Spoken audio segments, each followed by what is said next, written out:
তারপরেও আপনার মনে হবে না তার গার সাথে গা ঘেঁষি বা তাকে টাচ করার বা তার স্পর্শ করার কোনো রকম অনুভূতি, যে তার সাথে আমার একটু টাচ হলো বলে আমার আনন্দ লাগলো, ভালো লাগলো, আপনার চামড়ার সুখ পেল, তাহলে কিন্তু আপনি কৃষ্ণ তত্ত্ব থেকে অনেক লক্ষ মাইল দূরে আছেন। অর্থাৎ আপনার মুক্তি হওয়ার কোনো সম্ভাবনা নেই এই জন্মে, কমসে কম এই জন্মে আপনি এইভাবে ভুগবেন, আবার জন্ম হয়ে আসবেন, হয়তো আবার সাধুসঙ্গের দরুন,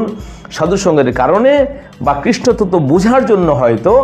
আপনি নিজেকে জানার চেষ্টা করবেন বা কৃষ্ণকে ভালো মতো জানার চেষ্টা করবেন। কেননা যে সমস্ত ব্যক্তিরা বা যে সমস্ত বৈষ্ণব বলেন বা সাধু সন্ত বলেন, যারা এই ভগবত তত্ত্ব জেনে গেছেন, তাদের সামনে তার পরিবর্তে আপনি যা কিছুই দেন ওই সব কিছু তারা অস্বীকার করবে। ওনাদের শুধু কৃষ্ণই চাই, ওনার কৃষ্ণ তত্ত্বতেই বেঁচে থাকে, ওতেই